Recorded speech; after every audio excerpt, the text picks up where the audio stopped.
We recently had a couple of our friends stop by for a visit. We have known Bob and Maria for most of our married life.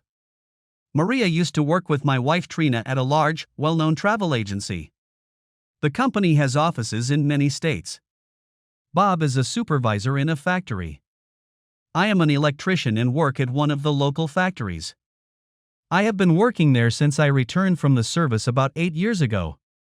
The four of us were watching an old movie called Same Time, Next Year, which was about a man and a woman who had been lovers for many years. They were both married, but not to each other. They still loved each other and agreed to meet and be lovers every year at about the same time for a week. The rest of the time they would live normal lives with their spouses and families. Our wives cried at the end of one of the novels when the couple had to go home to their families. "What nonsense," I said. "They're both cheating on their families and you both think it's so sad. They should be found in the arms of their lovers and shot," was my reply. "Andy, how can you say that? They were true lovers and only met once a year?" Maria replied. I spoke up, "So what you two are saying is that I can make love to my ex-girlfriend once a year as long as Trina doesn't find out about it?" Trina was furious. "You bastard, this isn't about you and your old whore Melissa. This is about people who are actually in love. I doubt you'll ever be able to understand that." Bob could see the tension was getting out of control. Time out. It's just a damn movie. I don't think we should all sit here and argue over a stupid movie. "Bob," I asked, "if this woman was your wife, would you say it's okay to have an affair once a year? If I caught Trina doing that, I'd kick her ass out. And Trina, you had no right to bring Melissa into this just because she was my girlfriend before I met you. Hell, I didn't say anything about you and your old lover, Zach. Look, this is getting out of hand. Let's just stop talking about the movie," Maria said. "No," I said. "I want to know Bob's answer. What would you do, Bob, if Maria wanted to do what the woman in the movie did?" "Look, Andy, Maria wouldn't do that. I'm not going to answer questions based on some damn assumptions. Maria is too good a person to do that to our marriage," Bob replied. I glanced casually at the girls, and for a moment something flashed between them. I couldn't tell what it was, but a chill ran down my spine. Maria got up, sat on her husband's lap and kissed him. I guess in their happy heads all was well and fine. As for Trina, she didn't smile at me. She stood up and offered everyone another drink. I turned off the movie and the four of us went into the kitchen to play cards. Men have always been against women. I have to admit that the cold made me think. In the days that followed, I did a lot of thinking. When I graduated from high school, I enlisted in the Army. I signed a contract for 3 years, 2 of them overseas. I went to prom with my girlfriend, Melissa. I really believed I loved her. She was my first love and the first woman I ever made love to.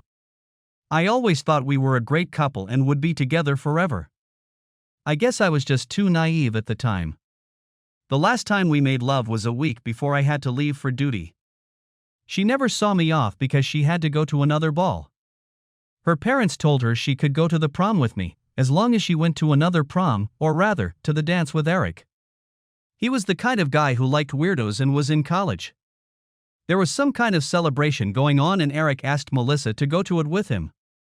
Melissa made the mistake of mentioning it to her mother. Don't get me wrong, I had nothing against Eric except that he wanted to date my girlfriend. Unfortunately, his mother and Melissa's mother worked together and tried to get them both to start dating. It pained me to know that Melissa would date Eric, but she said her mom told her she had to go, but she promised me she wouldn't even kiss him. I had been abroad for about 4 months when I received a letter from my sister informing me that Melissa was pregnant. I couldn't believe it. Melissa had been writing to me since I left for basic training. Why had she never told me about it?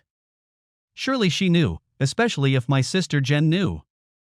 The only answer was that Eric had gotten her pregnant. I was furious. I wrote her a letter calling her every dirty word I could think of. I was fighting in a war and my soon-to-be ex-girlfriend was making love at home behind my back and didn't even deign to tell me she was pregnant. After that letter, I never wrote to her again. I told her not to waste her time writing to me because it was over between us and I would throw her letters in the trash without even reading them. I told her that I hoped she, her illegitimate child and Eric would have a good life together. I received a letter from her but tore it up and threw it in the trash. I never heard from her again while I was overseas. My sister told me that Mel and Eric had gotten married shortly before the baby was born. They lived in Eric's parents' house, and Eric was taking night classes at college to get a college degree. When I found out I was pregnant, I became a hero. I wasn't brave, I was stupid. I didn't care if I got killed or not. I was there as a superhero, saving the lives of many homeless children running around. I didn't care about myself anymore. I thought I was going to come home in a body bag. I didn't care, I was just a stupid soldier who decided his life was over. I couldn't believe it when my tour of duty was over. Not only was I alive, but I received several commendations for bravery. When I returned home, the town threw a party in my honor. I saw many friends and old schoolmates. They all greeted me with handshakes and smiles. I wondered if one woman would show up at the celebration. I saw her in the crowd with a baby stroller and her husband. She turned around and walked away without even talking to me. I wasn't expecting this because of the letter I wrote calling her a slut and a bitch. It's funny how our emotions take over when we get angry. I was sad after seeing her, but I still hated what she did to us. There was a lot of dancing at the party. I saw an old classmate sitting there and asked her to dance. It was Trina, one of the prettiest girls in our class. She was a little out of my league at the time and was dating an athlete from high school. He was every woman's dream. At least that's what the school rumors said. His name was Zach Carter, he was the quarterback of the entire school and was probably excelling. I heard he went off to college after high school. Trina went to a local junior college, earned a business degree, and worked for a large travel agency. Last I heard, Zach was living in another state. I guess he broke up with Trina, dated some woman who had money, and married her. As we danced, we both talked about old times. We soon realized that we had both been dumped by previous lovers, and after getting along quite well, we started dating. I must say we were both on the upswing in our love lives. After living together for 6 months, we got married. I know it was stupid, but when things are blamed on people, they tend to behave differently. I got a job at one of the local factories and went to apprentice as an electrician. Trina and I actually get along quite well. I think we found that we respected each other and enjoyed many of the same things. I could tell we loved each other, and in a way we did. The affection we had was wonderful. She wasn't afraid to try almost anything. It bothered me a little where she learned many of these things. One day I asked her and she laughed and pulled out a stack of women's magazines that listed many of the things we had tried. Our real feelings were more like love, but it was a better relationship than many people we knew. Life was pleasant, and we went out with all kinds of friends. One day, when we were walking with Bob and Maria, Trina asked me if I wanted to go to a conference that her travel agency was organizing. Andy, every 2 years our travel agency holds a convention in a different state where we have offices. Last time it was here in Ohio and this time it was in Florida. It's usually the first or second week of May. They let us bring our spouses with us, even though it's nothing more than meetings, and they show us the latest tourist destinations and things like that. Would you like to go? Asked Trina. Honey, I don't want to use a week's vacation in May to go to meetings. Can any of the other employees in your office go with you? I'll go, Maria said. Bob can't go, and he won't want to. Usually Trina, Barb, another girl from the office, and I go together. Sounds good to me. It'll give me a week to get excited for you until you get back, I replied. Trina smiled, and she and Maria went to the women's restroom. I never understood why women couldn't go to the restroom alone. When they left, Bob and I were talking about how lucky we were not to have to go to such a boring seminar. When Trina returned from the seminar, we made love, sex like minks, call it what you will. It was some of the best sex we'd had since we got married. Anyway, Trina got pregnant. I was a happy father. My baby girl was born just in time for Valentine's Day. I couldn't have imagined a better Valentine's Day gift. We were a family now, and everything seemed to have changed for the better. After the baby was born, Trina took 3 months off. My sister Jen offered to babysit, and everything worked out just fine. Baby Renee was my pride and joy. After work, I loved nothing more than cuddling my baby girl and watching her play. The only thing that disturbed my little world was Trina and I fighting. For some reason, she was always throwing Melissa at me. Of course, I threw Zach back at her. It was really stupid to fight over two people who were no longer a part of our lives, but when we're angry, we have a tendency to bring up the past. One day when I got home before Trina did, I asked Jen if she had ever seen Melissa. Every now and then I see her at the grocery store. She has the cutest little girl she named Andrea. I know you don't want me to talk about her, but she loves her daughter even though she doesn't seem happy. I don't know why, Jen said. Well, next time you see her, tell her I have a daughter too. That's rude, Andy. I'm not saying anything like that. Trina walked in a few minutes later, and we realized we'd better change the subject. For some reason, I can't just forget about Melissa. Maybe because deep down, I still cared for her. Maybe because she was my first love. I wonder if other people have similar feelings about their first love. Do we ever relive them? Was Trina able to get over Zach? When it comes to first love, there's always something to think about. Time flew by and it was time for Trina to leave for another seminar. I really didn't want to go, and neither did Bob. Besides, I had a little 2-year-old daughter to take care of, at least that's how I explained it to Trina. She and Maria went out with her other girlfriend. When she got home, we had great sex again. I thought about telling her to go more often. Every time she came home, the sex was always the best. Again, about 2 months later, she found out she was pregnant. 7 months later, our second daughter was born. We named her Ashley. Valentine's Day was starting to become a pretty good day in our house. Life went on, we lived ordinary lives and fought. The funny thing is, the longer we were married, the less we had in common. I often wondered if we would have divorced if it weren't for my 2 sweet daughters, Renee and Ashley. I finally got my electrician's license. It meant more time to work, but also more money. I used to spend my free time with the girls. I realized that soon they would grow up. I wanted to spend as much time with them as possible. Trina and I got along, but it wasn't like love. I know I keep saying this, but I felt like we were just doing our chores. It seemed like most of my friends had similar marriages. We all looked alike from the outside, but behind closed doors we were like two strangers living in the same house. I tried to joke and banter with Trina a few times, but it usually ended in an argument. When she was planning her next workshop, I told her I would go with her. I thought it would strengthen our marriage if I showed more interest in her work. At first she seemed excited that I was going, but after a couple days she calmed down a bit. A few days after that, Bob called me and asked if I wanted to go to Canada and fish with him while the girls were at the seminar. I tried to explain to him that I had told Trina that I would go with her. Believe me, Bob, I'd rather fish than go to a travel seminar. Just tell Trina. I'm sure she'll understand. I've already got the cabin booked or I'd change the date. I go fishing every time Maria goes to a seminar. This year one of the guys couldn't make it and we had a vacancy. Maria was the one who suggested I contact you. Please at least mention it to Trina, Bob replied. I was sitting on the floor playing with the girls when Trina came home. The first thing she did was talk about the fishing trip. I think Maria had mentioned it. Andy, she said.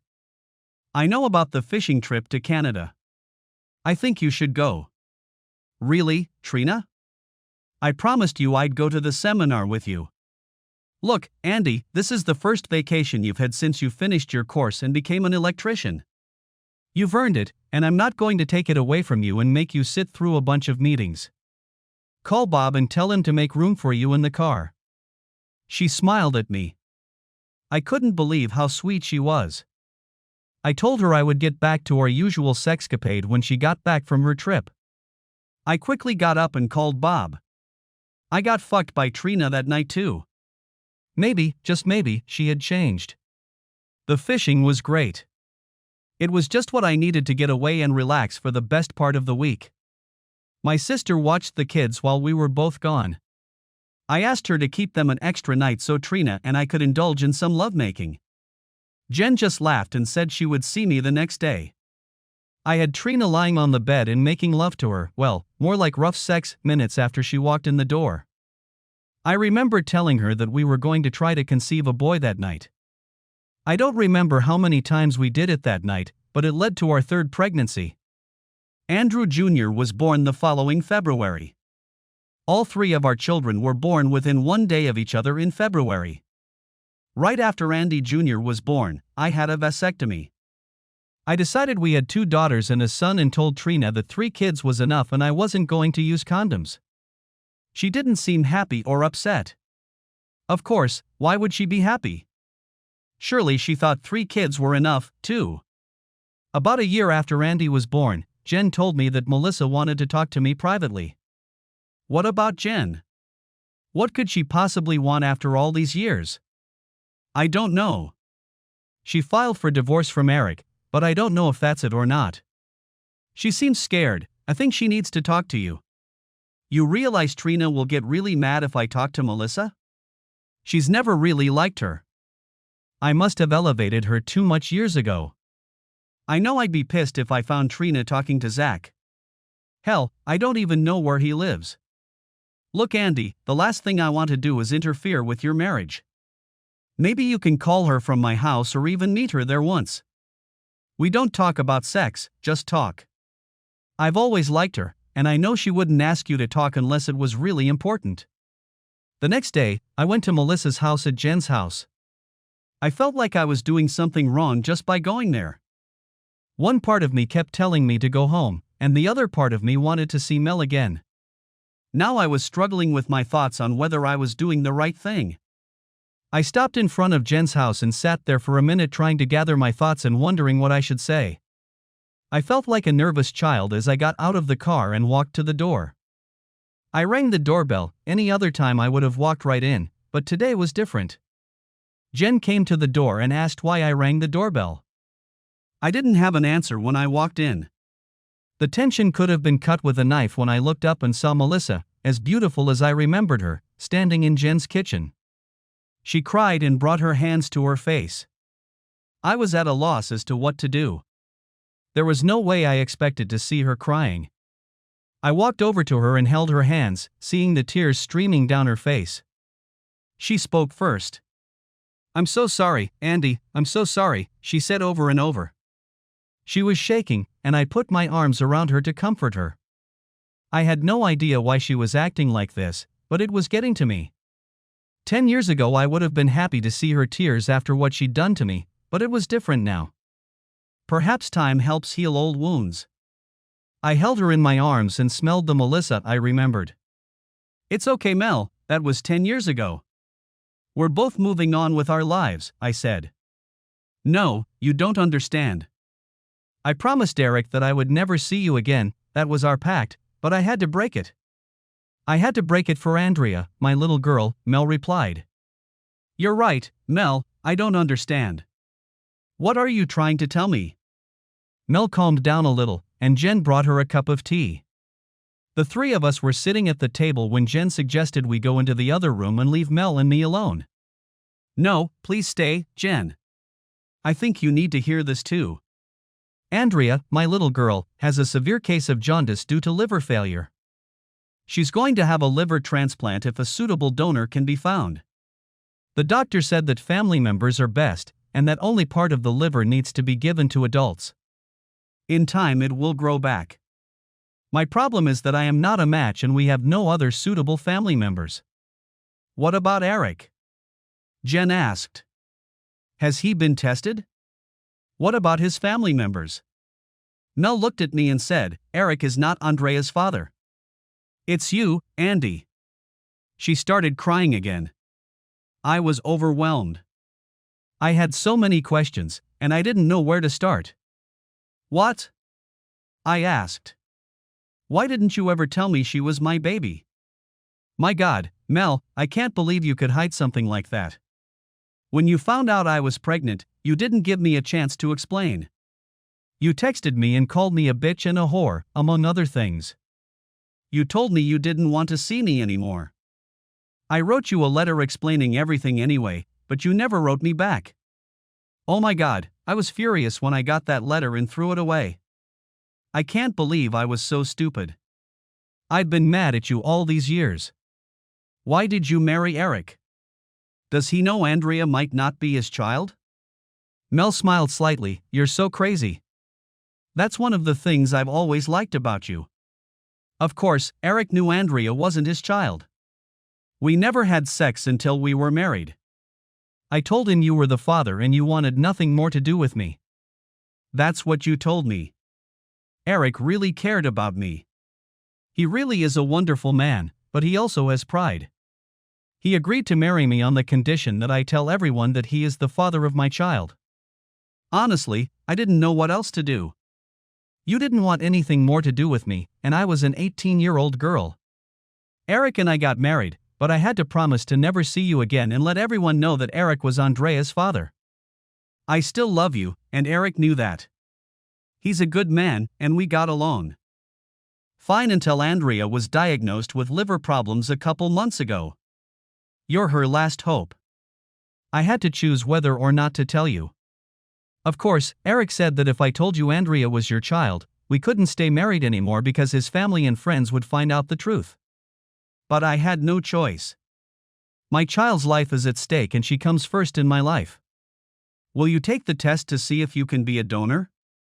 Tears of hope stood in her eyes. This was no small decision. My marriage was probably on the line, too. I don't know how Trina will react. I'm giving part of my liver to Mel's baby. I knew I had to do the right thing, no matter the circumstances or outcome. Mel, of course I'll take the tests to save Andrea's life. Tell the doctor to make an appointment for me and I'll be there. All three of us had tears in our eyes. Mel came over to me and hugged me. She whispered in my ear, I love you so much, always have and always will. Mel immediately picked up the phone and called the hospital to schedule my checkup. I was scheduled for Monday. I figured I would have a day or so to break the news to Trina. I guess I really was between a hammer and anvil. I believed Mel when she told me Andrea was my daughter. When I took the test, I would know for sure and she would have nothing to gain and a lot to lose by lying to me. I hugged Jen and Mel and headed home very confused. Learning that Andrea was my daughter threw me into a state of confusion. I had a child who was 10 years old and I had never even met her. The woman I had always loved was back in my life. I had a wife who despised my ex-girlfriend, and I had 3 other children at home. If I hadn't been so young, I probably would have had a heart attack. I was playing with the kids when Trina got home. It was hard to tell what mood she was in because it changed so often. I decided to wait a little while before talking to her. I knew she was about to burst into tears and I didn't want the kids to see it happen. They had already seen their mother and me fighting too often. On Sunday, I took the kids to my mom's house. I told Trina I'd be back in a few minutes, that I had something to discuss with her. When I got back, she jumped on me. What's so damn important we can't discuss in front of the kids? Trina asked. I talked to Melissa yesterday, and you and I have a lot to discuss. Trina interrupted me. What? You went and saw her? Why? She's missing her home and she wanted you to help her? That's enough, Trina. This is very serious and I need to talk to you about it. Mel's daughter has jaundice and she needs a liver transplant or she's going to die. What does this have to do with us? I feel sorry for the girl, but there's nothing we can do. Why would she want to tell you about this? Trina looked a little more concerned, but I knew she was wondering why Mel had called me. Mel said the girl needs part of an adult's liver to survive, and the closest chances of a match are with family members. Don't tell me she claims you're the baby's father. Do you believe her? Yeah, she called and told me I was this girl's father. Honestly, Trina, I didn't realize. The girl needs a transplant and I'm going to see if I can help her. I have an appointment tomorrow to see if I'm a good fit. What about our family? Have you thought about them? What if something goes wrong, or that you need time to recover? Have you thought about us? Trina looked more angry than concerned. She had a right to be angry. It was just dumped on us, but the fact remained that Andrea needed help to survive. Look, the realization that I could save a little girl's life, and the fact that she could very well be my daughter, leaves me no choice. I have to do it, no matter what you say. You bastard, you put your girlfriend and her daughter before your own family. You are a poor excuse for a man and a father. I'm going to pretend you said that out of anger. If our children needed a transplant, I would support them, and you know it. Tomorrow I'll know from the test results if Mel's girl is my daughter, and if she is, I'll do everything I can to save her. I will also be involved in her life whether you like it or not. I just hope you can stop your hate and try to understand. For your information, Andrew, I'm against it. You may love her, but she's not related to me, and I don't care what happens to her. I have children of my own to worry about, and if she survives, I don't want you bringing her into my house. You're just a nasty bitch. I can't believe what I saw in you. I'll help this girl if I can. We'll see what happens next. Are you worried about the girl or her mother? You never got over her, did you? You're pathetic, Andrew, very pathetic. Go make love to your old girlfriend and give your liver to her daughter. Maybe she'll take you back after I kick your ass out. I'll be watching you and collecting evidence. You better watch your step. I picked up the kids and took them home. Trina came later and hardly spoke to me. I realized that life was going to be hell from here on out. I was checked in and asked to wait an hour while they ran tests. I went into Andrea's room. Mel was sitting there talking to her little girl. Andrea was so pretty. She looked a lot like her mother. She was 10 years old, but she was small because of liver problems. She looked no older than my daughter Renee, who was 6 years old. I walked over to the bed and it startled Mel a little. She quickly turned around and saw me. She had the most beautiful smile on her face. "Thank you for coming," she said. I looked at Andrea. "Are you my guardian angel?" She asked me. Mom said my guardian angel would be here today to help me get what I need. Are you him? I smiled at her. I'm not exactly an angel, but I'm here in hopes that I can give you what you need. I'll find out in a few minutes. You're Andy, aren't you? Mom said I was named after you. Did you know that? I have to tell you that Mom and I talk all the time. She and I have secrets. When I get better, I'll share them with you. Mom said it's okay. This disease may make me look young, but I'm 10 now, and I'm pretty smart. Do you have other children? The way she said it made me wonder. Did she know the truth about me? She was talking about the other kids, wasn't she? She sounded like she was so smart, but her body looked so fragile. God, I hope I'm perfect for her. Yes, honey, I have 3 children at home, all younger than you. When you get better, I'll bring them to you. That would be great. I like kids. I don't have any brothers or sisters to play with, so maybe I could borrow yours, she smiled. I could see it was weak and there were tubes coming out of it. Honey, close your eyes and rest for a while. You need to get your strength back. I'll keep Andy company, Mel said. I'm sure you will, Mommy, Andrea said, smiled, and dozed off. Does she really know who I am, Mel? How much does she really know? I asked. Mel smiled. That was so nice to see. Andrea and I have secrets, just like she told you. She'll tell you what they are when she's feeling better. Until then, you'll just have to guess. Mel walked me back to the lab. We were asked to wait in the doctor's office. He wanted to talk to us. Mr. Connors, you're a great match for Andrea. The perfect match would be a child, but we can take some of your liver and implant it in the girl. Doctor, she's my daughter. I know that now. I would like you to call her my daughter. The doctor smiled. Well, Mr. Connors, your daughter has a chance for a full recovery. It may take a few months for her body to fully accept the implant, but she's young and should recover quickly. What about me, Doc? What am I going to go through? You will be put under anesthesia while we remove part of your liver. When you wake up, you will feel like you have just been run over by a truck. If all goes well, you'll need bed rest for a month and you won't be able to return to work for at least 6 weeks. Over the next year, your body will recover on its own. You're not kidding, are you, Doc? No, you wanted to know the truth, and I believe I will tell it to you. Your daughter is very lucky to have you in her life. Frankly, I don't think she could have lived another month. Now for the bad news. Bad news? You mean you just told me good news? The doctor laughed. Yes, that was the good news. The bad news is that we need to operate as soon as possible. I was hoping you could come in tomorrow morning for surgery. Tomorrow. Doc, let's start on Wednesday. Tomorrow I will need to come into work and take sick leave. I need you to provide me with all the necessary paperwork. Especially if I'm going to be away from work for a while. Agreed, Wednesday. I'll have my secretary give you the necessary paperwork. See you Wednesday, Mr. Connors. Just call me Andy. Document looks like we'll be seeing a lot of each other.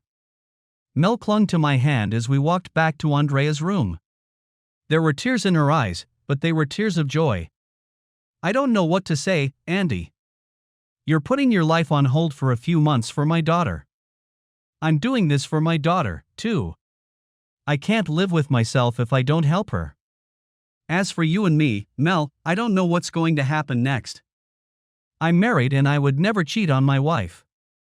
I've always loved you, too, but we each have our own lives now. No matter what happens, I want to stay friends with you and I want Andrea to be a part of my life. I leaned over the bed and kissed little Andrea's forehead. Sleep well, my beautiful daughter. Daddy loves you. Tears came to my eyes as I left the hospital. After I was discharged from the hospital, I went into work to tell my boss what had happened. He said he was surprised, he didn't know any of my children had been sick. I didn't bother trying to explain it to him, but thanked him for helping me get my paperwork and insurance in order. He said that my job would be there for me when the doctor cleared me to come back. When I got home, Trina was waiting for me. So this is your baby? Yes, Andrea is my daughter. The surgery is on Wednesday. I've already taken care of the insurance and talked to work. I won't work for at least 6 weeks, but I'll be paid sick leave. So you're really going to go through with this? What about your kids? Are you going to tell them about your second child? Our children are 2, 4, and 6 years old. If I told them I could save another child's life, they would be smart enough to tell me I was doing the right thing. They know I'll always be there for them.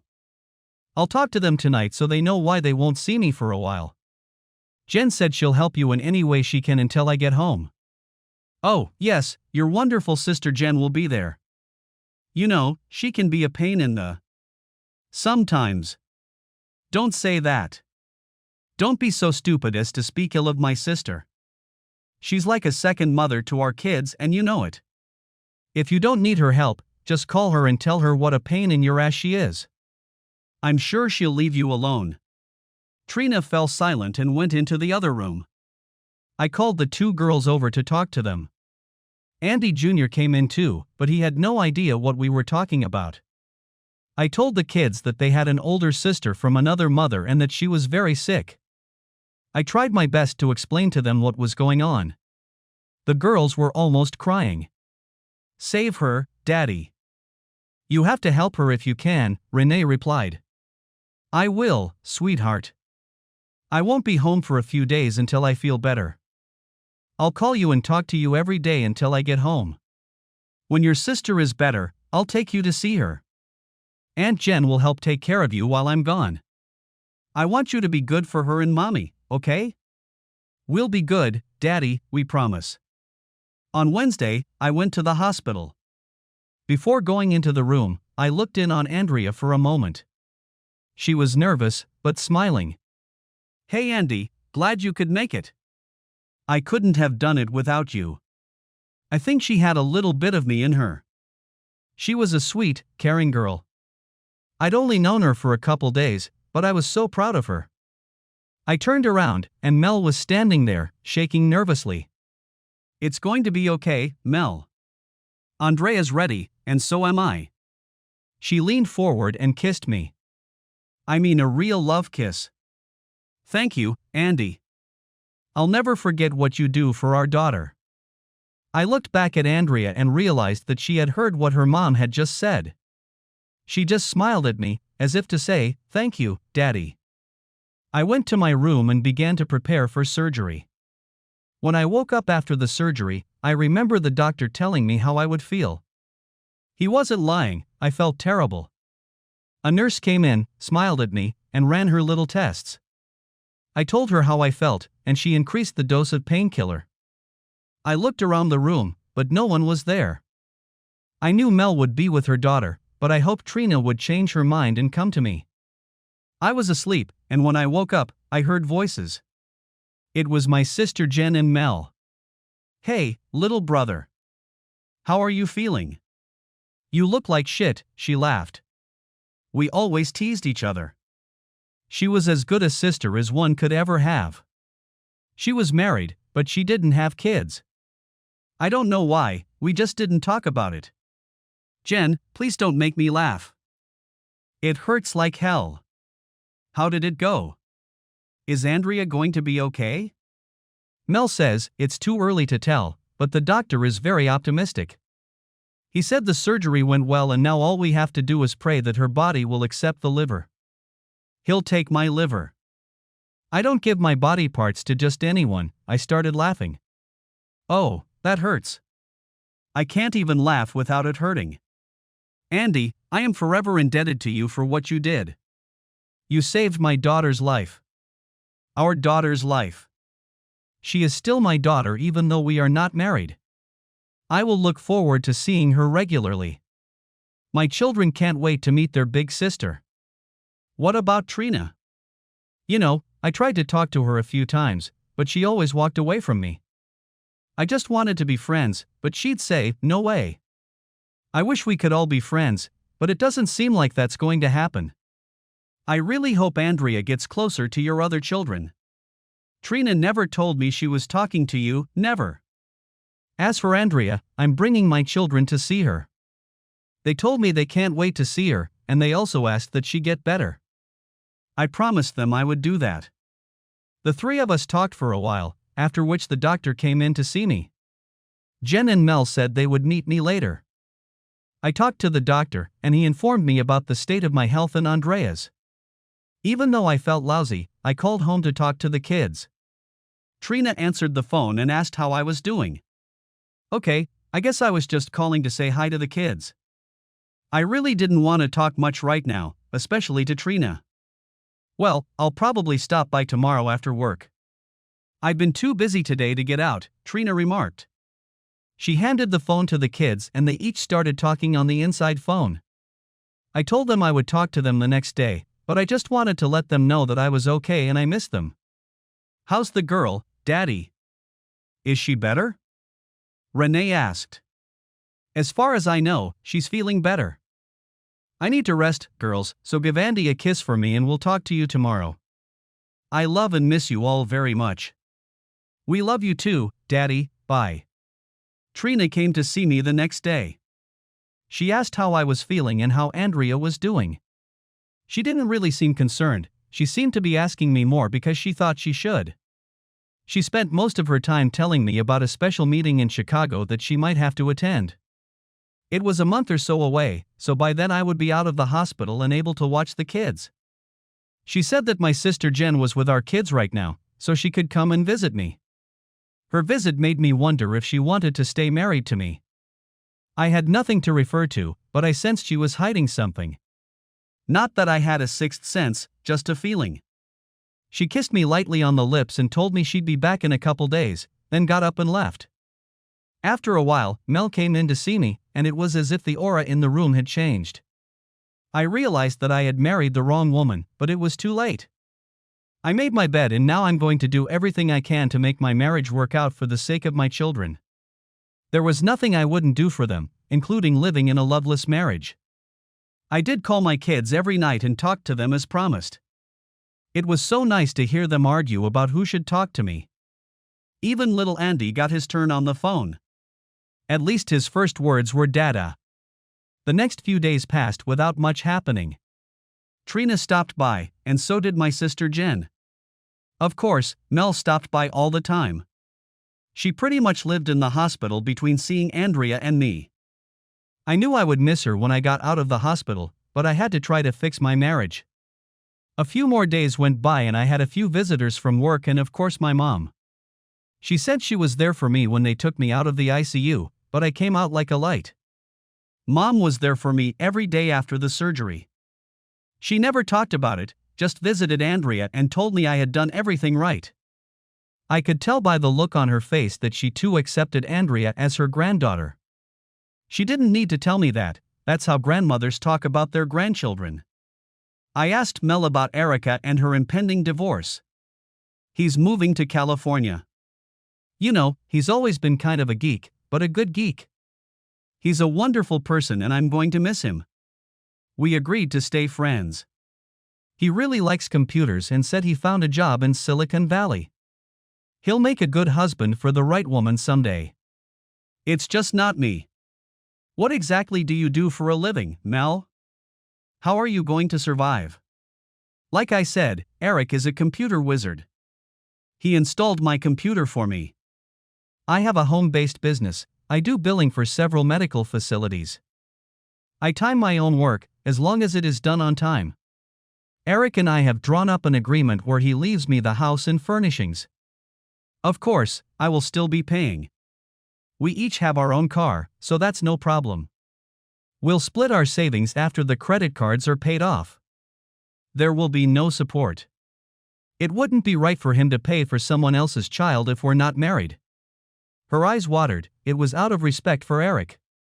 Later that evening, Eric came to visit me. I was completely surprised, I didn't know what to say. I hope he doesn't want to fight, because in that case he would definitely win. Andy, I just came by to say thank you. Thank you? I don't understand. You saved Andrea's life. You will realize she is the sweetest girl and I will miss her. I'm leaving for California tomorrow. I just talked to the doctors and Andrea's body seems to have accepted your liver. She's starting to get her color back. Eric, maybe you and Mel can work things out. I know she respects you. Andy, let's not kid each other. If she loved me as much as she loves you, I would have happily stayed after her. I played second fiddle for almost 10 years hoping she'd leave you, but she never did and probably never will. We had a good marriage, but I want my wife to love me, not just respect me. Can you understand that? We don't fight and we do everything together, but her heart belongs to you. I can't live like this anymore, especially since everyone will know Andrea is not my daughter by blood. So take care of my family. Don't worry about me. Computers are my first love, and I'll be in Silicon Valley. Thanks again, old boy, for giving Andrea another chance at life. You're a really good person. Eric, I'm so sorry. Why don't know what to say. What about Andrea? I know she's going to miss you. You're the only father she's ever known. I have to say that our relationship with Mel was based on respect. We decided from the beginning that my name would not be on the birth certificate. She put your name in the father's column and said you were overseas so your signature was not needed. I know Mel and Andrea have been communicating and have their secrets. I think she knows about you and Mel. I'm sure she will miss me as much as I miss her. That's why she needs you in her life. She needs a father figure in her life. Why shouldn't he be her real father? Thank you again and take care of them. They will need you both. Before I could say anything, Eric turned and walked out the door. I lay there thinking about how complicated my life had become. At home, I had a wife, a good marriage, and 3 wonderful children. On the other side was an ex-girlfriend and a daughter I had just donated a kidney to. God, not the best situation I was in, I thought. Soon I was able to go home. I was not allowed to lift anything over 5 pounds. My girls understood, but Andy didn't know any better and wanted to be held in my arms. At least he was content to climb in next to me and sit on the bed or couch. My girls were like 2 little mommies waiting at my heels. Trina left for work every day, and when she came home, we were pleasant to each other. Jen stopped by every day for a couple hours to see if I needed anything. She was very helpful to me. I also talked to my mom every day to keep her updated on my condition. She took my 3 kids every couple days so I could get some rest. I was recovering well, but I didn't want to overwork myself. The first week I was home, I didn't call Mel directly. Jen would stop by the hospital or call Mel to see how Andrea was doing. She was going to be in the hospital for another week. The doctor was surprised at how well she was doing. Her skin color was back and she was gaining weight. He was very optimistic about her condition. After Andrea was sent home to recuperate, my girls wanted to meet her. I still wasn't allowed to drive, so we all got in the van and Jen drove us to Mel's. I wasn't sure about driving there, but with Jen and the kids, I figured it shouldn't be a problem. Mel's house was beautiful. It was well furnished and clean. I told the children that Andrea was a sick girl, so they should be quiet. Mel smiled when she saw my children. She introduced herself and said they could call her Mel. She led the 2 girls into Andrea's bedroom and introduced a smiling Andrea to them. I was surprised when I saw her. She no longer had jaundice, a yellowish color caused by liver problems, but had a beautiful clear complexion. "Hi," Andrea said, "I'm your big sister." "Well, big sister, anyway," she smiled as she saw that Renee was almost as tall as herself. "Don't I have a little brother?" "Where is he?" Andrea asked. Jen walked into the room, holding little Andy in her arms. "You were looking for this little guy?" Jen replied. I couldn't believe what Andrea said next. I know I'll never forget it. The things that come out of kids' mouths. "Hi, my sweet little brother from the other mom. I'm your big sister Andrea." Andy smiled. Jen sat him on the bed. He crawled over and sat next to his new big sister. Tears came to my eyes. I couldn't help it, but I wasn't alone when I looked over and saw Mel and Jen smiling, too. I now knew that Andrea had been informed that I was her birth father. We spent the next couple of hours with the kids, letting them enjoy each other's company. The kids were upset when we told them that we had to leave and that Andrea needed to rest. The girls said they wouldn't leave unless I promised them they could come back again.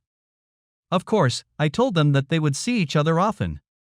As we were leaving, I realized that I was going to have to pay for it that night when I told Trina we were going to Mel's.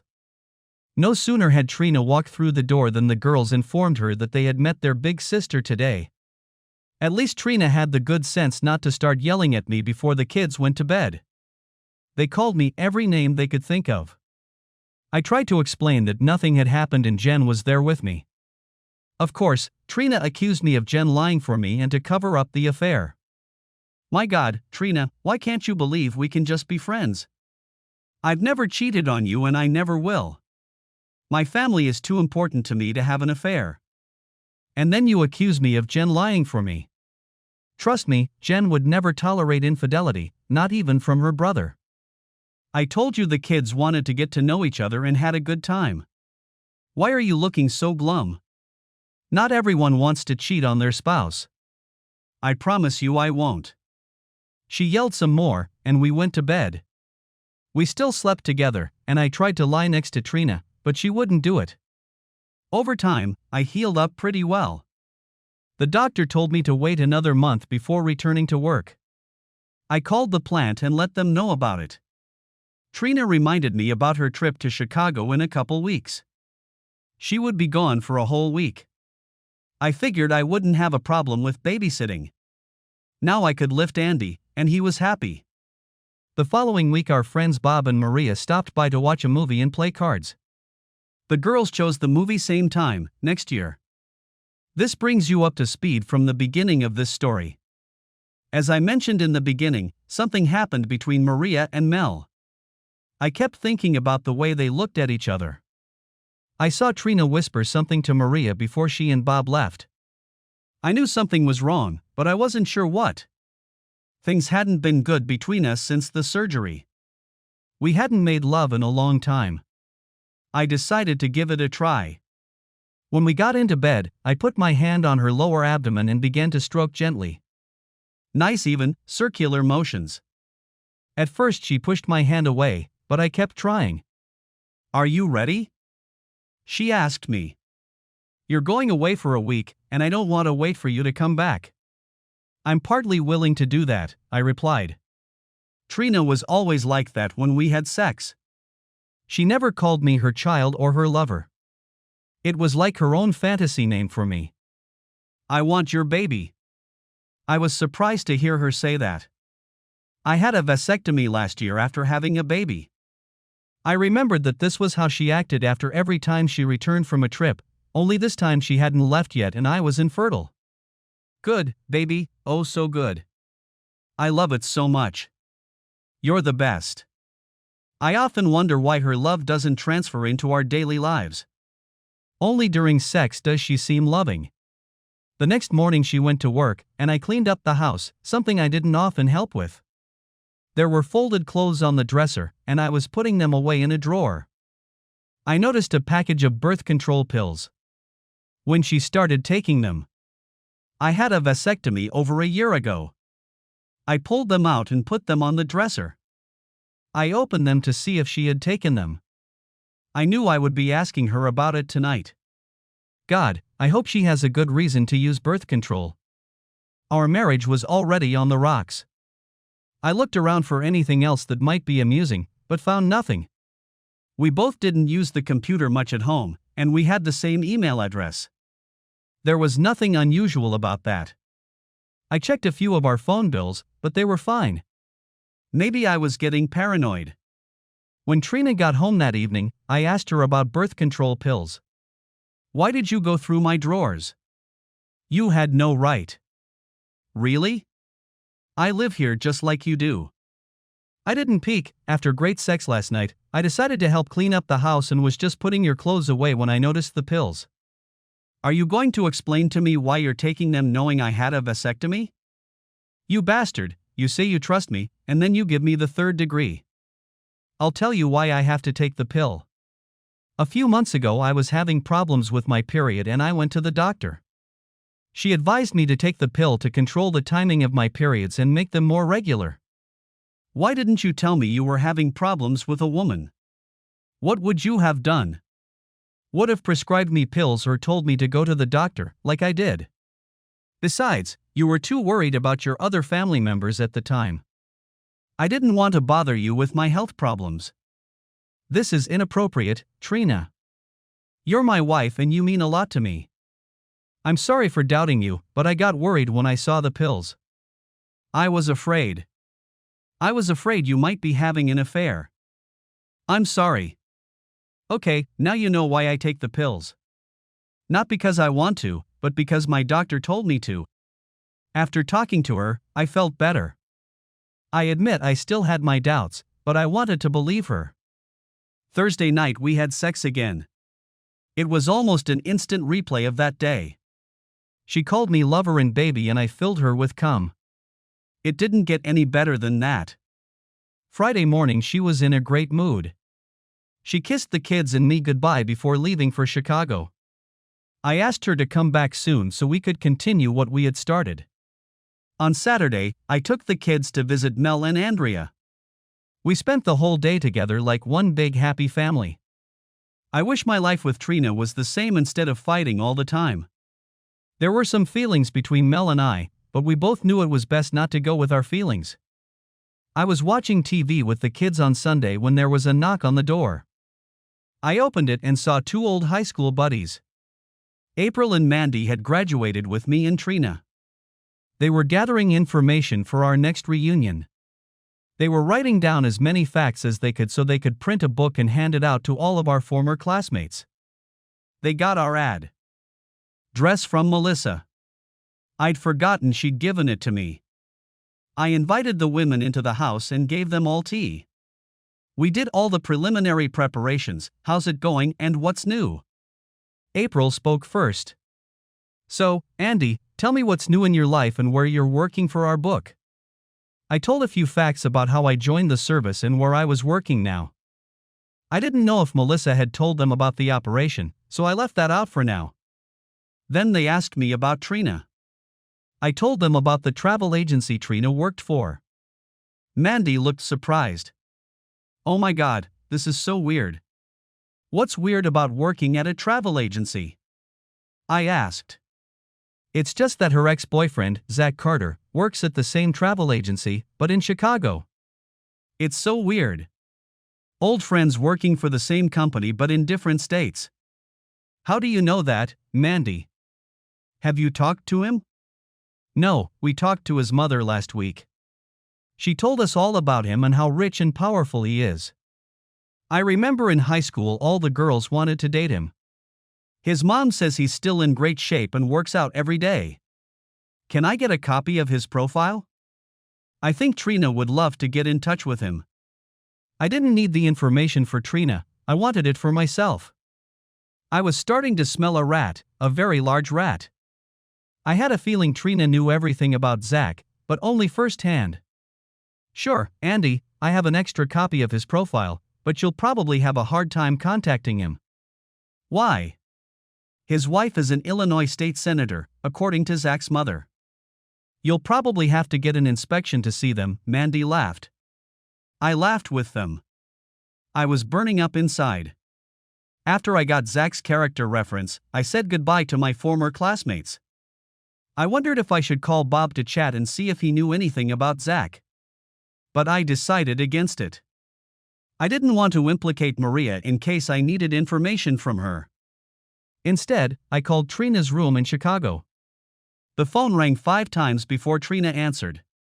She seemed to be breathing heavily. Hi, she said. Well, hello, dear wife. How are you this fine morning? Why are you calling me, Andy? We said you should never call unless it's an emergency. Are the kids okay? The kids are fine, but their father is a little pissed off. Why did you call, Andy? I don't have time for your silly games. It's Sunday. You don't have meetings on Sunday, do you? Oh, I forgot, you're having one of your secret meetings with Zach right now. Did I interrupt your sweet moment? I'm so sorry. That's enough, Andy, I've heard enough of your nonsense. We'll talk about it when I get home next week. You stupid bitch, I can hear him in the background.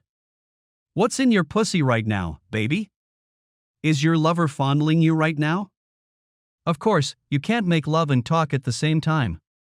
I'm going to hang up the phone, Andy. We'll talk about it when I get home. Talk to me now or I'll burn the fucking house down and then come to Chicago and kill your fucking boyfriend. I could hear Zach in the background whispering with Trina. That stupid asshole didn't have the sense to keep his voice down.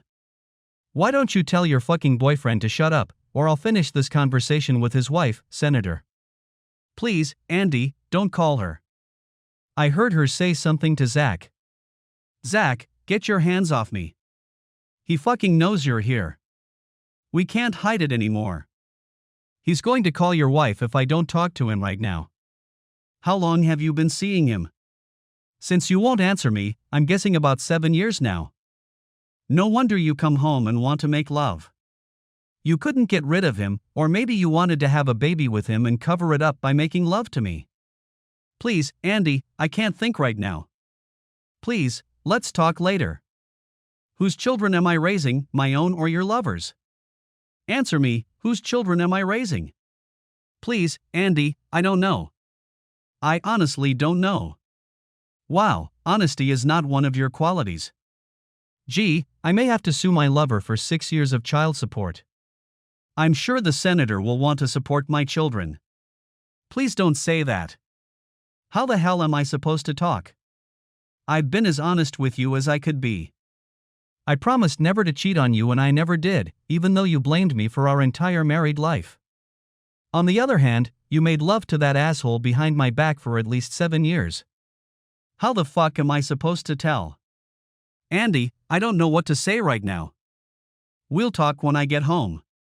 The only fucking thing we'll do when you get home is file for divorce and make the kids take tests so your fucking lover can claim father's rights.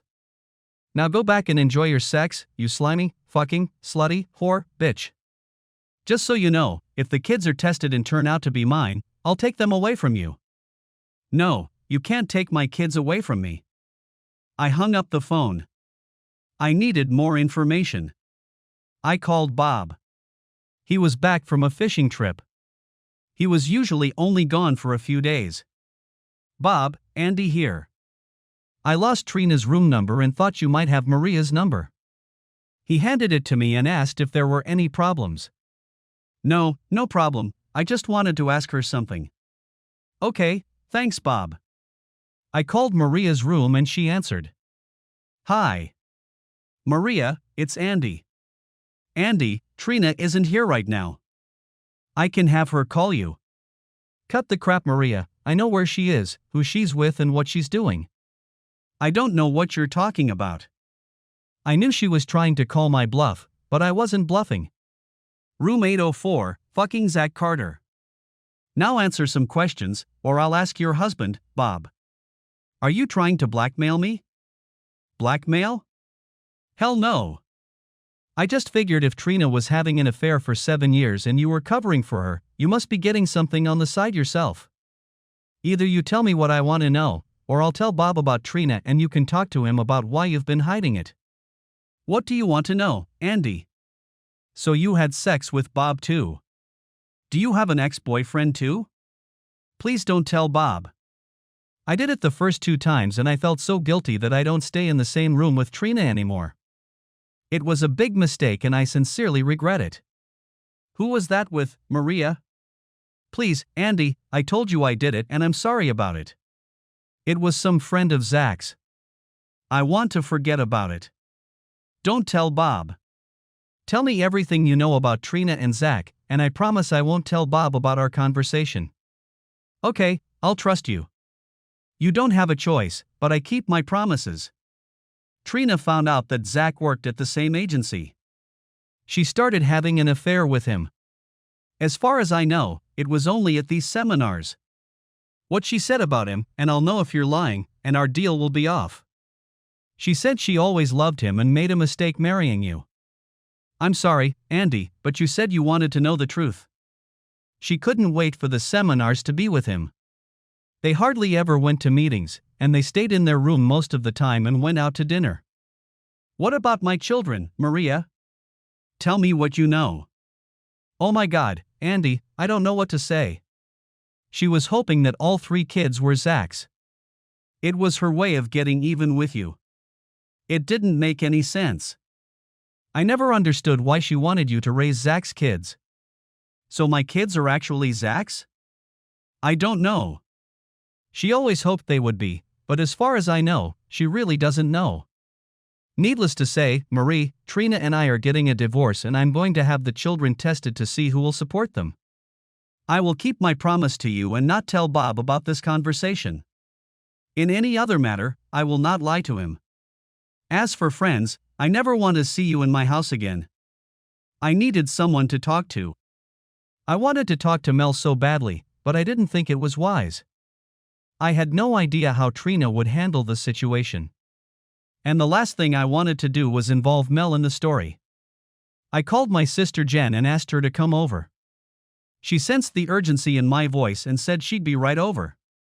Jen and I talked it over and thought about what scenarios could happen. I was confused about what to do next. Now I know why the temporary guilty plea exists.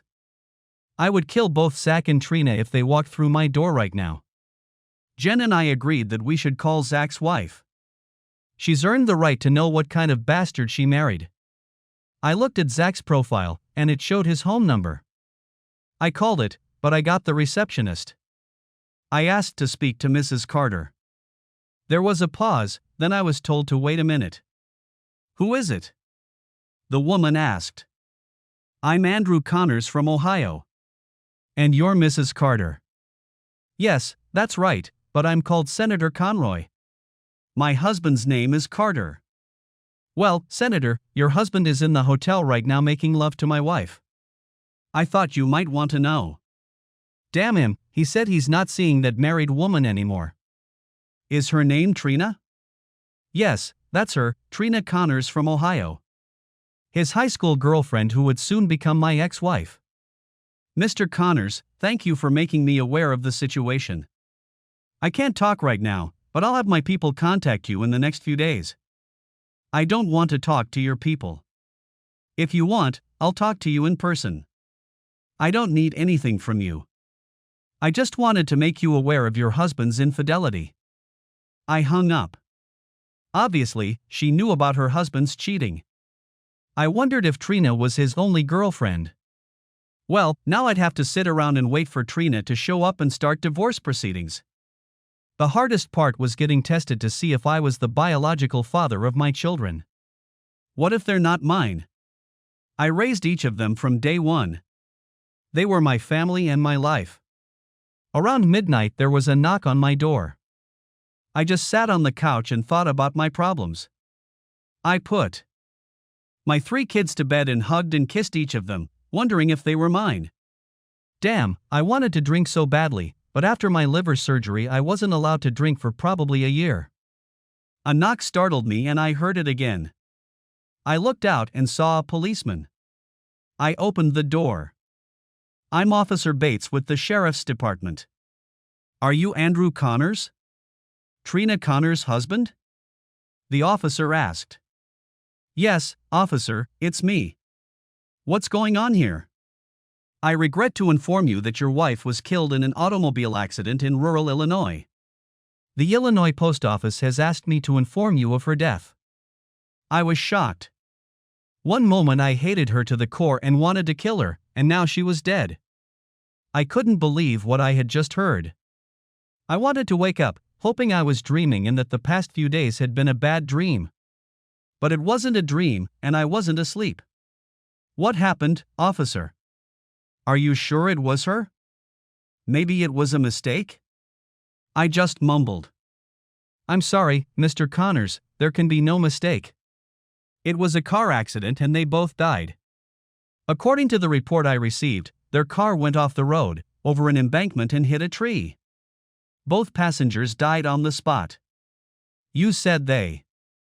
The other person in the car was Maria? No, sir, that was Zach Carter.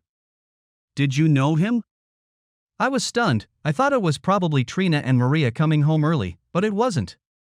That meant she was still spending the afternoon and evening with Zach, even after talking to me. I knew I had to answer the officer. Yes, he was from the company's Chicago office. I haven't seen him for several years. What time did the accident happen? About 7 o'clock, give or take a few minutes. It took us a while to gather the information and contact you. Again, Mr. Connors, I'm sorry you were the one who had to report this, but we wanted you to be one of the first to know. If you contact the Chicago Sheriff's Office tomorrow, they may be able to tell you more. Good night, sir. Thank you, officer, I said as I closed the door. In that moment, I became numb. I felt hate, loss, love, disgust, and even fear. Fear of what to do next. I had 3 small children sleeping soundly and tomorrow I had to tell them that their mom had been murdered. I couldn't sleep and I didn't want to call anyone at this time of day. I knew that tomorrow was going to be one of the worst days of my life. I had to face reality. Trina was dead, and I had 3 children to take care of that might not even be mine. I wouldn't wish that situation on anyone. I must have dozed off in my chair, and at 7 in the morning I was awakened by the telephone. The caller ID said, "Personal call." I answered it. Mr. Andrew Connors? A voice said. Yes, that's him. Who's calling? 1 second, sir, the voice said. Then I heard the female voice I had heard yesterday. Mr. Connors, this is Senator Conroy. I mean Janice Conroy. Under the circumstances, I'd prefer to be called by my first name. I know you've been informed of the accident. I'm very sorry for your loss, but I need to talk to you. I need a big favor. Mrs. Conroy, you lost your husband, too. I know the situation is not going to be the best for either of us. What kind of service do you need? Can you not mention the affair between my husband and your wife? I know it will sound bad, but it will ruin my political future. There is nothing I can do right now to change the situation, but it will ruin my life. So you want me to lie and say it didn't happen? No, of course not. I just don't want you to talk about this affair in the press. You're going to get a few calls.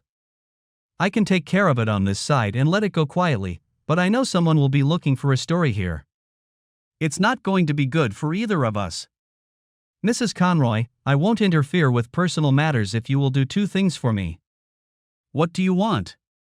I'll do it if I can. I want a real account of this accident. The one the high-ranking people are hiding. I also need a copy of Zach's DNA, you know what that's for. I'll do my best. I'll be expecting him shortly after the funeral. Please don't take me for some kind of swagger. I want to know, no, I need to know the truth at all costs. I'll get you what you want. I just hope you'll be a man of your word and keep the affair a secret. I always keep my promises, Janice, always. Good, then I'll get the reports to you as soon as possible, and thank you.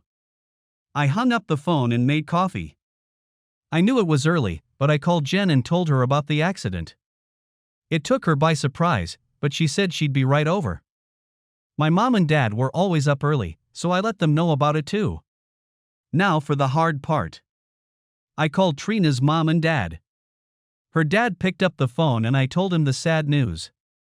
I explained as best I could and told him that she and Zach had just gone out to dinner and Zach was taking her to the hotel when the accident happened. They asked me to keep in touch with them, and of course I said I would. My kids got up, I made them breakfast, and after Jen showed up, we took the 3 kids into the living room and told them the very sad news. Renee, Ashley, you're going to have to be very brave. Mom's dead and she's not coming home. Tears came to their eyes and they began to cry. Of course, when little Andy saw his sisters crying, he started crying too. It was the hardest thing to watch my children cry. I hugged each of them and let them cry. I tried to be strong for them, but I was crying myself too. I held the girls and Jen held Andy. We did our best to answer their questions. There was a knock on the door, and Jen called out, "Come in." It was Mel. I'm so sorry to hear what happened. She and Andrea were both crying. Ashley ran over to Mel and climbed into her lap, while Mel sat down and gently rocked my youngest daughter. Andrea sat next to her mother. How did you know? I asked Mel. Jen spoke up, I called her after you called me. I hope you don't mind. Of course not. I was just surprised. When the kids had calmed down a bit, Andrea offered to take them to their rooms and play games with them. It was a godsend, because shortly after they left for their room, the phone rang. It was journalists and reporters. They all said the same thing, we have some questions.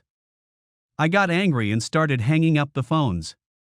Jen said she'd handle the phone calls. She talked to the next reporter. Look, I don't understand why you news people keep bothering us. My brother just lost his wife and is raising 3 young children. We're not celebrities and would like some privacy. I don't care if Zach Carter is married to an out-of-state politician. It has nothing to do with us. Why don't you bother her if you think it's news? We turned on the news and there was a report, a local woman was murdered in Chicago last night. She was with the husband of State Senator Janice Conroy. Senator Conroy said the woman, one Trina Connors from Ohio, was an associate of Zach Carter, and they were just coming back from dinner. Earlier in the evening, she had spoken to her husband and said she would not be able to join them. She is very saddened by the loss of her husband and has sent condolences to Mr. Connors and his family in Ohio. We will report details of this story as they become available. Well, we knew why we were getting the call. I guess we need to get a story ready for those stupid reporters and repeat the same thing over and over until they leave us alone. I'll take the next call, Jen, I said. Hello. Yes, this is Andrew Connors. Look, I don't understand all these calls. I'm just gonna tell you what I know. Zach Carter and my wife, Trina, work for the same travel agency, but in different states. They meet periodically and discuss travel opportunities. They had just had dinner and were on their way back to her house when the accident happened. The man continued to ask questions.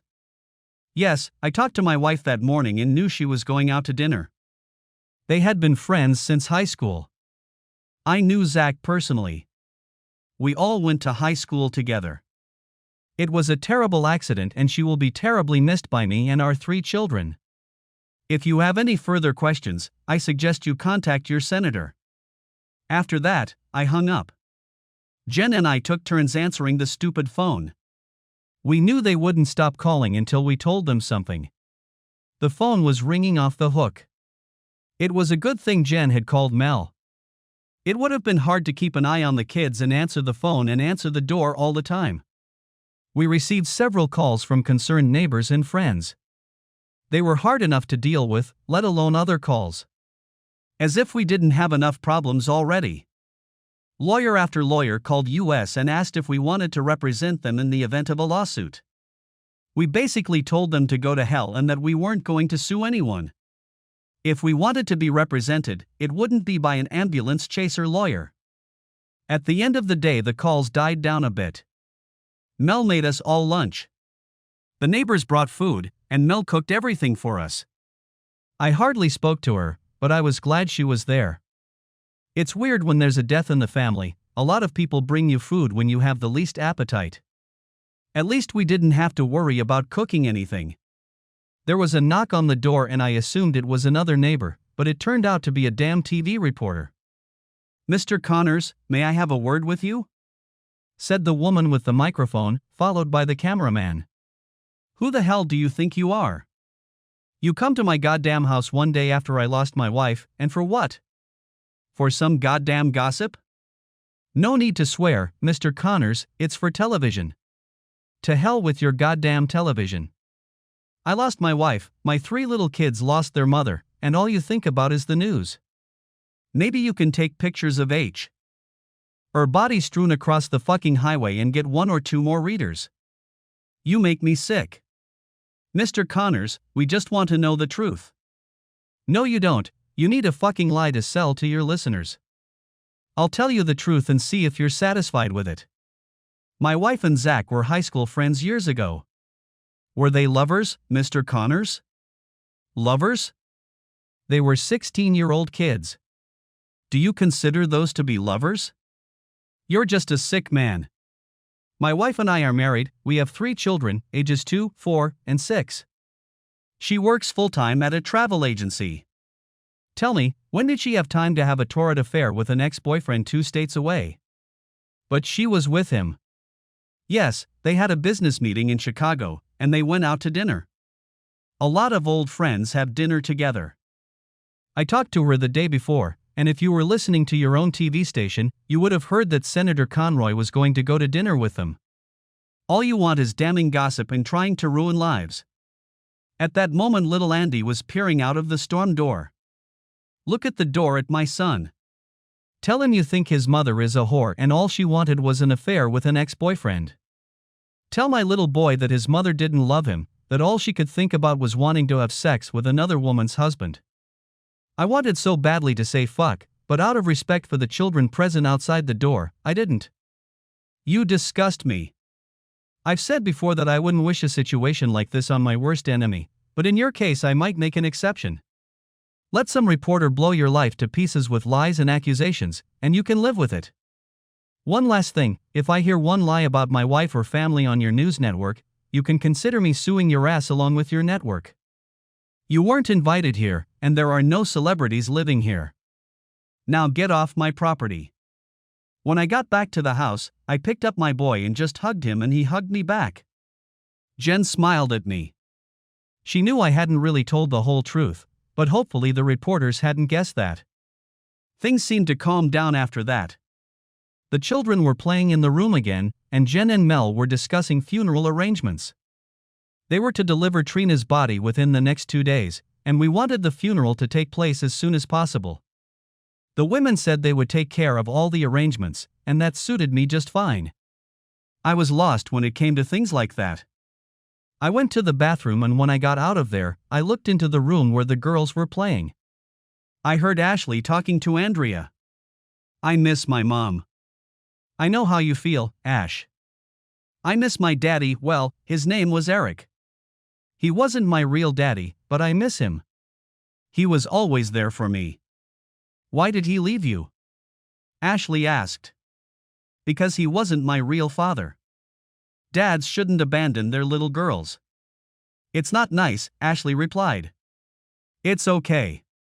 I have another daddy now, and this is my real daddy, and he's your daddy too. Ashley, do you think your mom will be my mom too? Since we have the same daddy, why can't we have the same mom?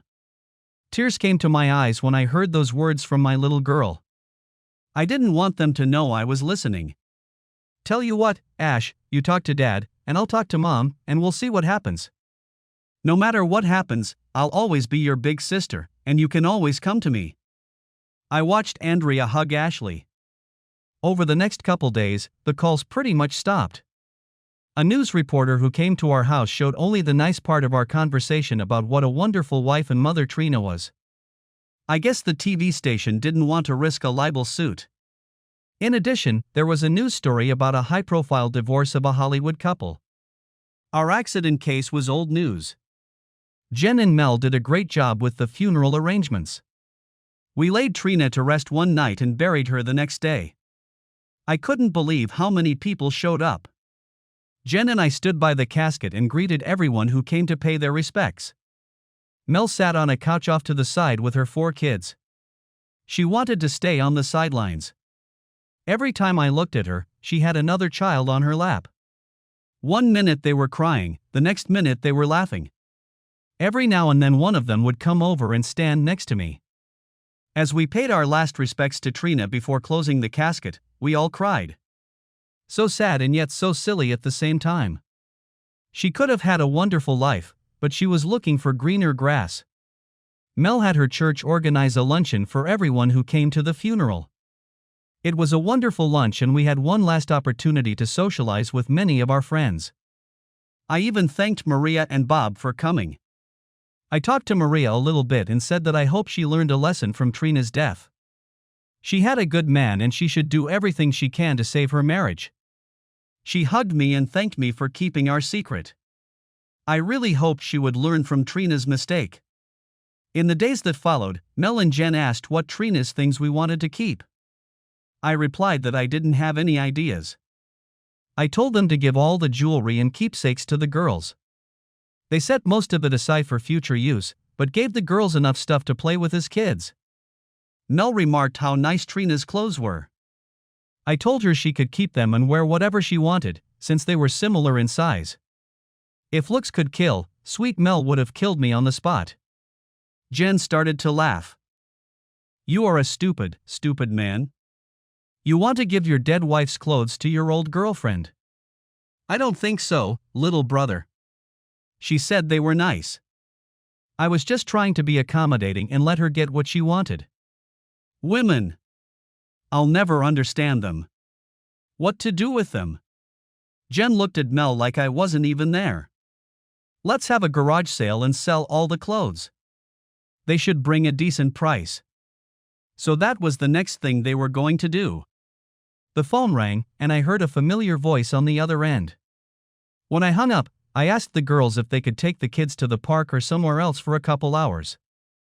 I had someone coming over and we needed some alone time. I told them I would explain everything to them later. As they left, there was a knock on the door.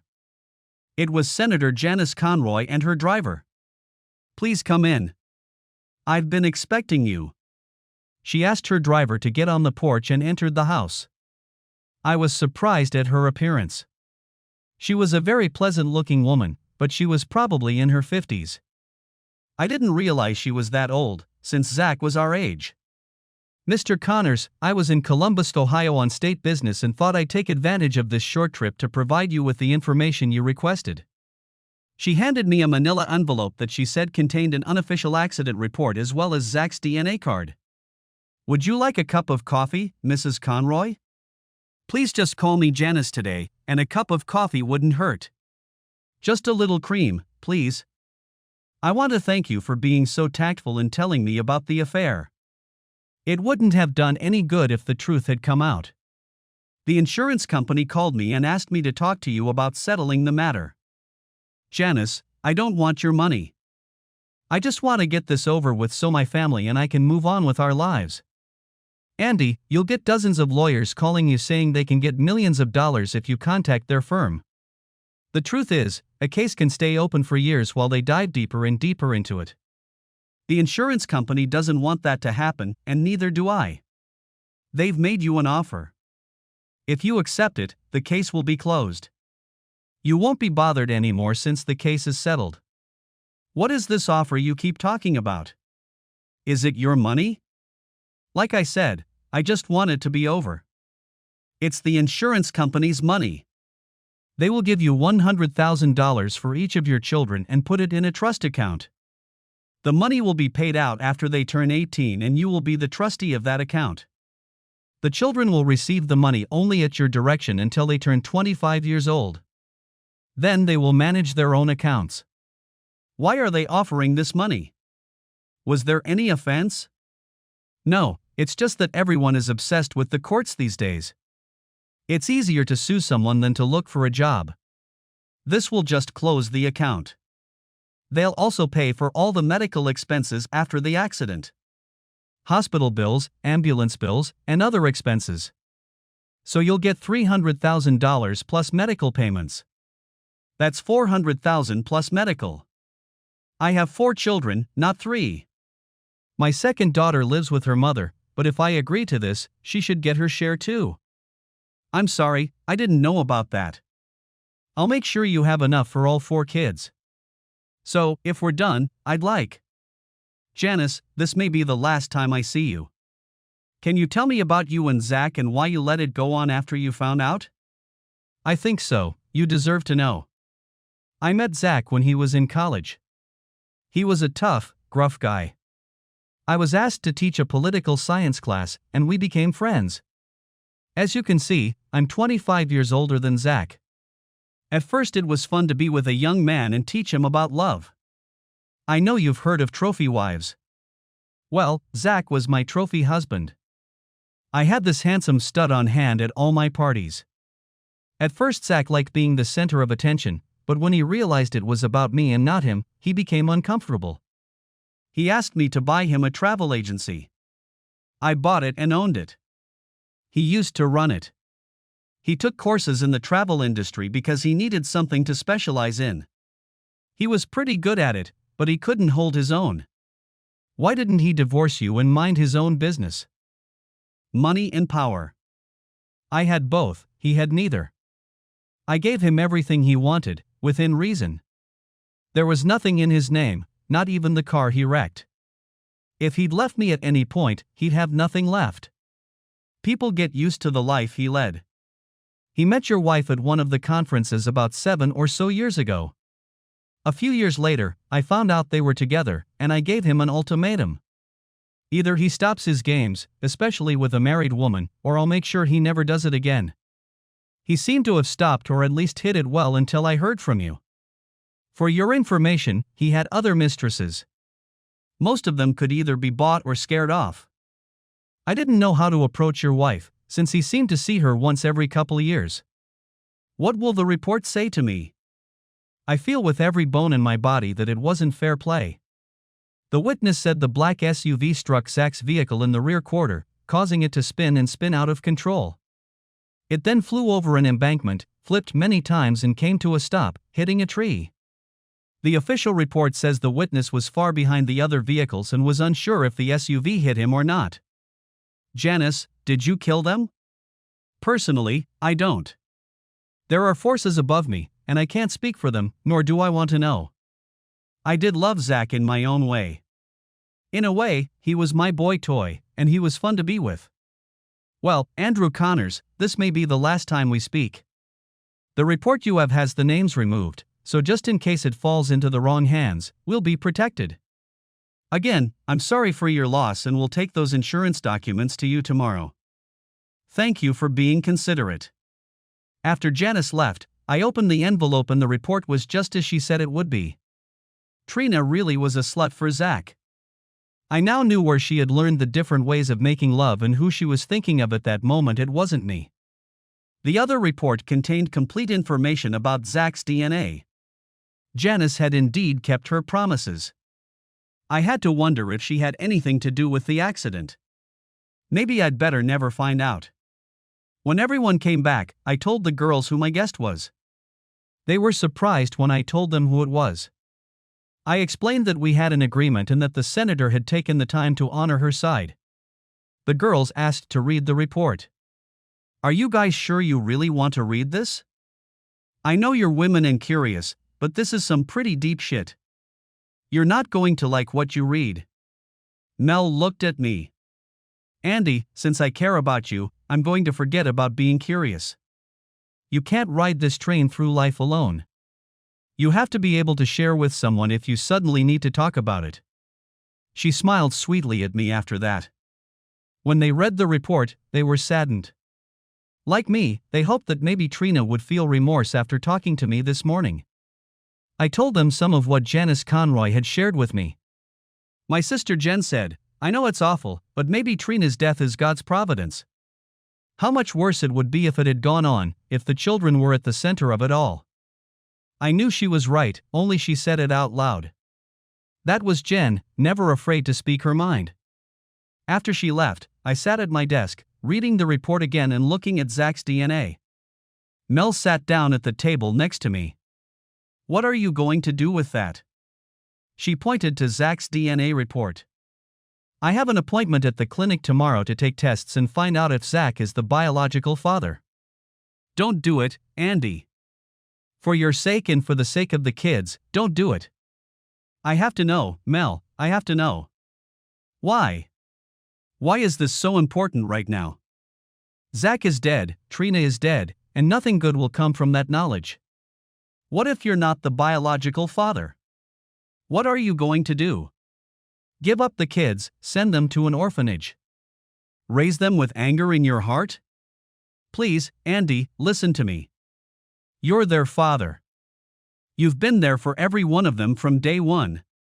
You delivered their babies, changed their dirty diapers, but most of all you have always been there for them. You are the one they call daddy, not someone else.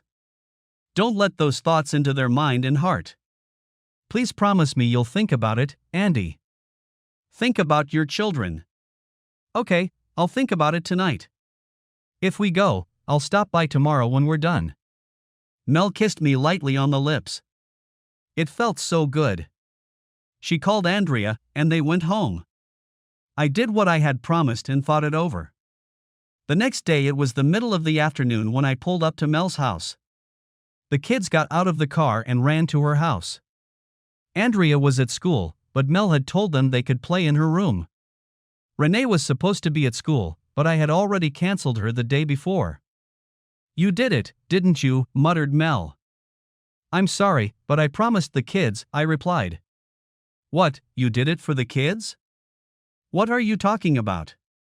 I promised the kids I would take them to McDonald's for lunch, and I'm keeping my promises. She smiled, so you didn't follow through? Well, you know, different thing, not lunch. No, I thought about what you said, they are my children and always will be. I want to keep it that way. So what happens now? I sat on the couch and Mel came over and sat on my lap. After the funeral, we were the closest we'd been, aside from the occasional kiss. It was so nice to be around her. She was a wonderful woman. You'll grieve for a while, we'll start dating, and then you'll ask me to marry you. I'll say yes, and we'll live happily ever after, just like in a fairy tale. The most beautiful smile appeared on her face. I smiled, too. What if I don't want to marry you? What then? Then I'll just live with you. I already lost you once, it won't happen again. Besides, I've heard that babies talk. They like me, you know that, and I love them. How about sex? Are you good? I started laughing. Honey, it's not just going to be sex with you. It's going to be love, and it's going to be great. Mel was laughing now, too. About that time, Andrea came home from school. She saw Mel sitting on my lap and started smiling. Andrea shouted to the rest of the kids. Renee, Ashley, Andy, come here quickly. There's something you need to see. Mel stayed where she was, not moving an inch. The children came in, the last one, of course, was Andy. They smiled at Mel. Ashley spoke first. Does that mean you're going to be our mom since our mom is dead? With tears in her eyes, Mel got off my lap, walked over to Ashley, knelt down and hugged her. Sweetheart, I would love to be your mom. Your other mom will always be with you in your heart and I will be here to take care of you. Andy wanted a hug too, so he walked over and Mel hugged the baby. Renee came up to me. Daddy, when are you getting married and where are we going to live? Well, honey, first I want to make sure you kids want us to get married. Of course there is, Dad. What a silly question. We already love Mel and you're Andrea's dad. We just want to know where we're going to live. Honey, I haven't even asked Mel to marry me yet. Well, do it, Daddy, do it right now. All the kids started yelling, do it, Daddy, even little Andy. I laughed and Mel almost cried. I walked over to her and took her hand as she stood up. I knelt down in front of her and said, Mel, my children and I all love you. Will you be their mom and my wife? I have to buy you a ring to make it official. I wasn't planning on doing it today, but I can't think of a better time and better witnesses. Before I could finish, the kids started saying, answer him, Mommy, answer him. The funny thing is that even before she answered, the kids started calling her Mommy. How much longer do I have to think about this, kids? After all, it's a big step, Mel replied with a smile on her face. Just a minute, Mom, Andrea replied. We both know you've wanted this your whole life. Oops, there goes another secret. Andrea looked back and smiled at me. Mel tried to look serious, but she wasn't very good at it. After careful consideration, I decided to say, yes, I will marry you, Andrew Connors. The kids were jumping up and down and saying, kiss her, Daddy, kiss her and seal the deal. I did, and it felt so good. Kids, just so you know, we won't be married until some time later. We have a lot to do first, but we will see each other almost every day, Mel replied. She didn't want to explain to her children about waiting after death. But she told them they could call her mom if they wanted to. After the kids went back to Andrea's room to play, I looked over at a smiling Mel. That went well, she laughed. If we're going to date, are we going to have sex? If so, can we do it on the first date? I asked. For you, honey, anytime you want. We don't even need to make a date. Saying that, she walked over to the phone and called my sister Jen. What was that? I asked. Jen is coming over to take the kids to the movies. They wanted to see a children's movie called Happy Feet, and Jen is going to take them. Honey, I have a question for you. Are you and I going to stay here and close the deal we made earlier? Before I could say anything, she called the kids back into the room. Kids, Aunt Jen and Uncle Ralph are coming to take you all to Happy Feet. The kids started jumping up and down. Daddy and I have some things to do, but we'll be here when you get back. Be good for Aunt Jen and Uncle Ralph, do you hear me? Yes, Mom, we can all hear you, replied a smiling Andrea. Jen and Ralph showed up a few minutes later. Ashley ran up to them as soon as they crossed the threshold of the house. Mom and Dad are getting married and you can come to the wedding, but we don't know when it will be yet. Jen looked us over, kind of unexpected, right guys? She smiled, which signified her approval. Renee says, yeah, Dad proposed in front of all of us, it was great. They kissed and everything to seal the deal. All of them? Replied a smiling Ralph, until he was nudged by Jen's elbow. Well, congratulations, Jen said. We'd better take the kids to the movies so you can finish up your unfinished business. We'll stop for pizza on the way home, so you'll have about 3 hours. Hopefully you'll be able to finish your business by then. Why are you laughing, Uncle Ralph? Ashley asked. I was just thinking about Dancing Penguin, which we're going to see. It should be a very good movie. When they left, I played dumb and asked what unfinished business we had to do. Mel pulled me into her bedroom. I've waited 11 years to have you in my arms again. Please make love to me, but don't forget that we have a 3-hour workday. Honey, I'll only need 3 minutes for the first round. We both started laughing as we undressed. We made it through the Christmas holidays. We spent a lot of time together. We were a family, except we weren't married yet and still lived each in our own house. We tried to wait as long as possible, but the kids wanted us to get married as soon as possible. After the holidays, the kids got together and asked if they could have a big Valentine's Day party. Angie smiled. We started calling her Angie as the kids did. We asked them how they chose Angie over Andrea and they said they already had Andy, their little brother. So they chose Angie, and it didn't bother Andrea, and therefore it didn't bother us. Dad, the other 3 kids have birthdays the week of Valentine's Day. Mine is in March, of course, but that's okay. We want you and Mom to get married, so we decided to have a big combined birthday/wedding party for all of us. Since you and Mom don't need wedding gifts, guests can bring gifts for Renee, Ash, and Andy, and for me too if they don't mind me getting them a month early. What do you say? I'm just the talker in the group. All of us kids thought it was a great idea. Mel and I couldn't keep from laughing. All these kids had gotten together and were making plans for us. We believed Angie, plus the other kids were with her and waiting for our answer. The problem was how to proceed without hurting their feelings. Angie, I know you and the others have given a lot of thought to the planned party. I think we should find out what your mom has to say about it. I had no idea what to say to the kids. Just looking at their faces and the look of hope on their faces was so sweet. I had to pass the responsibility on to Mel. Mel looked at me, then at the kids' faces. She knew I had dropped it in her lap. I tried not to look at her while she searched for an answer. Mel said, I'm a little surprised at you kids.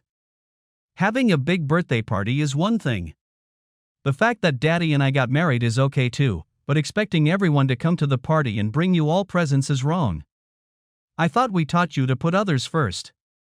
I'm a little embarrassed that you used our wedding to give yourself gifts. The children lowered their little heads. Mel seemed to say the right things to them. Renee said, Mom, if we turn down the presents, can we have a birthday party and you and Dad still get married?